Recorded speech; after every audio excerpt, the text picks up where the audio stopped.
I unlocked the secret Dark Ops multiplayer calling card here in the Black Ops 7 beta. So the calling card is called Best of the First, and to unlock it, you just got to get 1,000 total eliminations in multiplayer during the beta. So not only do I have that now, but I also have the Tip of the Spear calling card, which you get by reaching round 50 in a single zombie survival match in the beta. And I also have the Beta Conqueror calling card that you unlock at level 27, and I reached level 30, which means not only do I have all the special secret like Dark Ops calling card stuff and unlockables here in the beta, but as of now, I've effectively beaten the beta, unlocked all the secret stuff, and I'm officially locked in and ready for November 14th, where the grind will only continue. Got 16 mastery camos, level 1000, 100% calling cards to go for in the full game. Yeah, it's gonna be one heck of a grind, but man, oh man, I am so looking forward to it. There's a few things that I gotta say about Black Ops 7 at the moment. Letter A, I hope that they keep open mosh pit in the game for the full release, because man, oh man, it drastically changes the way that the game feels to play, and honestly, I vastly prefer how the game feels without skill-based matchmaking, for sure. That goes without saying.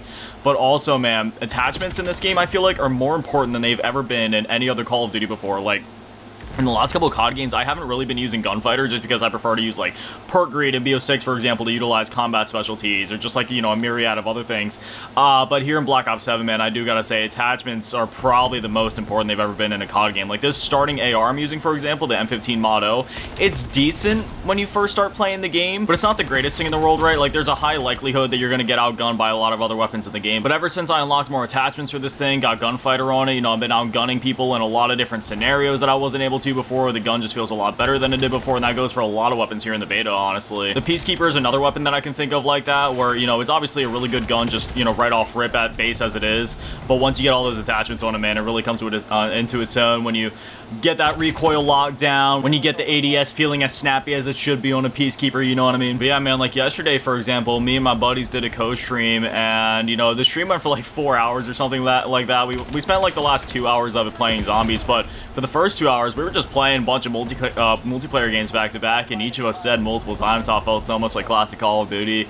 We were having a great time. You know, one of the things that's kind of been unfortunate about recent Call of Duties with skill-based matchmaking is that anytime you would try to play with people, like me, for example, you know, I'm pretty dang good at Call of Duty, so anytime that I'd be playing with people, like, you know, my mom or my friends or anything like that, they'd always get smoked because, you know, here I am with my, like, demon movement king stuff in a normal SBMM COD. You know, obviously in this gameplay, I'm just playing it a bit more chill because I don't have to play like that anymore, so, you know, I really don't want to. I want to just chill out. I don't feel like going demon mode 24/7, you know? But in a game like BO6 with skill-based matchmaking, you know, I kind of have to play absolutely insane like that, so, you know, I'd be, like, doing all my demon movement, be, like, jumping around, you know, acquiring targets really fast, you know, snapshotting all over the place. But now in a game like this where there's no skill-based matchmaking, you know, I can just relax a bit. When I play with other people, they're not being punished for, you know, how good I am at the game. And I'm not trying to do like a humble brag here and be like, oh man, I'm just so good at the game that, like, you know, nobody can even play with me. Like, no, that's not like that. Like, that's not even what I'm trying to say. I'm just saying, like, you know, I've been playing Call of Duty since Finest Hour on the PS2. You know, I just have a lot of experience with the franchise. So of course I've gotten good at the games over the years. It's just that, again, it's just kind of, it's always just been a little unfortunate anytime that I try to play with other people and they end up kind of having less fun of a time because they're getting sweated on just due to the types of players that I'm usually matched up with. And again, you know, there's this really big misconception that the reason why a lot of people complain about skill-based matchmaking or find that the game is more fun without it is because, oh, they just want to, like,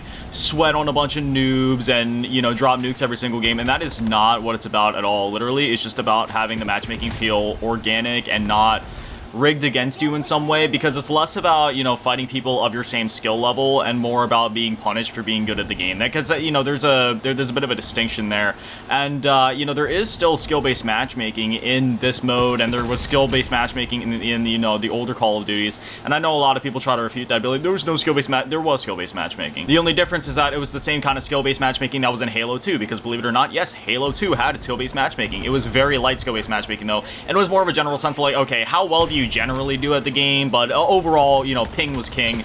And we're back. Oh damn, that was actually a really clean shot, a long shot and everything. So we're finally back to that here with, like, the open mosh pit thing where ping is king and some very loose things are taken into account, like, okay, what level are you, what's your general KD, otherwise that's about it. But even then, it is very, very loose and is usually just more about the connection more than anything. Like, skill is just minimally considered more times than not, whereas, you know, in the skill-based matchmaking COD, it takes into account your KD, your movement, your accuracy, your date of birth, your social security. No, I'm just kidding. It doesn't do all that. But, like, seriously, like, it takes into account a lot of factors. And the thing that works so well with old school Call of Duty and this matchmaking system is that you know, it's one of those things where sometimes we get into lobbies with absolute noobs. Like I remember yesterday, one game I went like 36-7. I was streaking out, got a freaking VTOL warship, and it was, you know, it was a dang good time. But then other times, you know, you'll go up against those mega sweats, and then it's sort of like your motivation to get better at the game. It's like, dang, you know, I've been doing good, but this guy did better than me. All right, it's time for me to step it up, get better at the game, you know what I mean? And that's how it was back in the day. You know, you get on Black Ops 2, World of War, something like that. You be playing the game, you find somebody doing better than you. You're like, oh man, I want to be good like that. So then you know, you keep playing, you get better at the game, and that's all there is to it, man. Also, I want to use this. I unlocked the beta legend thing here. I'm gonna go ahead and throw in the accessory, and then yeah, I gotta switch some of this up. So I think we'll keep on the extended mag. I could stabilize that. Oh man, dude, we're getting into a match already. I'm not gonna lie, it's not that I don't like how fast the matchmaking is, it's just that I still have to get used to it. You get into games so fast without skill-based matchmaking. But again, you know, it's just sort of like your inspiration to get better. Like, oh man, you know, I want to get better. You know, I want to do that good. All right, now I had to mess up the blueprint a little bit because there were certain attachments that I wanted on that just weren't on there by default. But yeah, this seems dialed in decently well for an AR. Oh yeah, look at that. There's like literally no recoil on that. That is absolutely beautiful. And then sometimes, you know, you get those matches where it's a mix of everything. Some people on the other team are really bad at the game, and then others are really good at the game. And you just sort of, you know, just sort of how it goes. Just keeps things feeling organic, keeps it feeling fresh. Every match feels unique, because that's another huge aspect of it, right? Like, back in the day, you never knew what to expect in each match. That was part of what made the one more game thing so addicting. I mean, don't get me wrong, in new CODs, I still have that all the time. I'm like, oh man, just one more match, just one more match. Like, oh, of course I still have that nowadays, but I feel a stronger sense of that when we're dealing with the classic matchmaking like this, because, you know, last game, like, I'm not gonna lie, in that last game we were playing,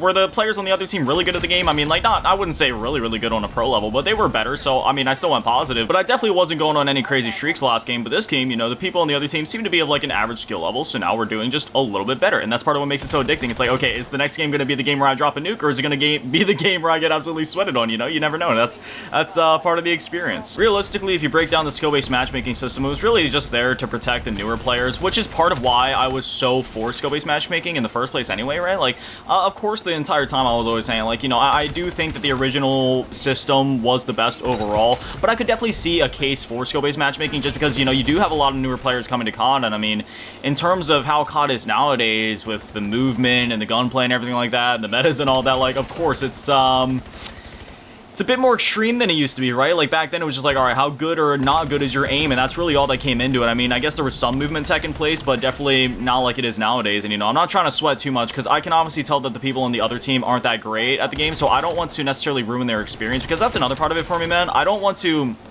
intentionally ruin other people's experience with the game just because I'm good at the game, you know what I mean? So, you know, if people on the other team are going really hard, then yeah, I'll go hard as well. But if I can tell that they're not as good like they are in this game, then, you know, it's not that I'm not going to try or I'm going to let them win, because, like, of course not. This is like a competitive online game. Of course I'm not just going to let people win, but at the same time, you know, I'm not going to go all out. I'll play it casually like I would have played it back in the day when I'm just playing with my buddies, just so I'm not, you know, making anybody hate their life just for playing a video game. I'm the type of gamer where I'm just sort of like competitive when I need to be, casual when I want to be, you know what I mean? That being said, even though I'm not trying overly hard this match, like you can even see, like I'm just kind of playing sloppily. I mean, I'm still going 21-4. It's over like a 5.0 KD. So again, really hoping that I'm not, you know, ruining anybody's morning here, but I'm, you know, we're still just having a good time, just chilling. See, like I see somebody running along right here, and I'm not going to be an absolute dick about it. Like, they're trying to do their thing. You know, I'll kind of like back off for a minute, see if they can get any kills, and if not, then, alright, sorry, but I do gotta get this finishing move. I gave you enough to— oh, dang it! See, I tried to be nice, and then I ended up getting capped. Again, I don't do this stuff all the time, but it's the beta. I just want people to have a good time. I won't lie, I did call in some of my bigger streaks, like the dogs and whatnot, so my niceness may be, outbalanced by some of the rage that some of these people may be feeling here in a bit. Now, see, this is just a match of TDM, so, like, you know, if I wanted to, I could maybe start to dial in here in the second half and just, you know, maybe see what we can do, but again, don't want to do anything too crazy. I'm the type of guy where even in a game like this, I care a lot about the community and people's enjoyment with the game, so, you know, that's just kind of how I am. I know a lot of people just kind of care about clicks and views and being like, oh, we're gonna streak out and, you know, pub stomp all the noobs or whatever, and, you know, I can understand that sentiment to a certain extent, but at the same time, I don't know, I care a lot about the community in games like this, and even though I mean, again, it just sort of kind of comes down to my mood. Like, all right, do I feel like going absolutely crazy this game, or do I just want to have a chill, relaxed time? See, we're literally watching it happen in real time. I'm watching other players on the other team, like the same gamer tags that weren't doing that good earlier in the game. They're starting to pick up some of my movement tech. I just watched the one guy start to jump shot a little bit. I saw some of them sliding around. See, like, that's part of the beauty of not having skill-based matchmaking. I'm watching these players that were normally just kind of running around, aiming, shooting, trying to jump shot and do all these other things. Like, that genuinely brings a smile on my face, because it's see, like that. And anyway, anyways, yeah, there it is. That's the game. That's the victory. And, yeah, so honestly, if I'm going to keep it a buck with you guys, Black Ops 7 without skill-based matchmaking is the best Call of Duty that we've had in years, and is the most organic, classic Call of Duty experience that we've had in years. And I am just praying that Treyarch either removes skill-based matchmaking entirely before the full game releases, or just keeps open mosh pit in the game. Really, my bare minimum request is just that they keep open mosh pit in the game. I feel like as long as they do that, I won't complain. That's it. That's all I need. But if they remove it entirely, I would only be happier for it. But anyways, yeah, I think I'm going to call it there for this video. I'm just going to go back to grinding the game and playing. Even though I've literally unlocked everything in the game, I'm just having so much fun playing this game. Without skill-based matchmaking, it literally just feels like... it's just not only does it feel like an entirely different game, but it feels like classic Call of Duty, and it's just genuinely a lot of fun to play. You know, the game was a lot of fun to play even with SBMM in place, but it's only more fun without SBMM in place. And yeah, man, it's feeling like 2018 again, because that's like the last time we had a Call of Duty without strict skill-based matchmaking. You know, with like Black Ops 4 or whatever. And honestly, I'm getting vibes from even before that, though, man. I honestly, I'm gonna keep it a buck with you guys. I feel like I'm back in like 2012 or 2015 right now, just like running around playing this game. Just, you know, that era between like BO2, BO3, like that's the vibes I'm getting right now in this game without SBMM. It's freaking amazing. I love it. Please don't take this away from us, Treyarch. Please, just let us keep this. This is all we could have ever asked for. But anyway, as always, a massive shout out to the patrons and channel members to get all the low ball tier, and an even bigger shout out to the Watch King and Big Dan Manny and the base shout out to DJ on the Stone. Thank you guys so much. It's Little Legends. I love you. Have an amazing day, beautiful. I love you all. Base.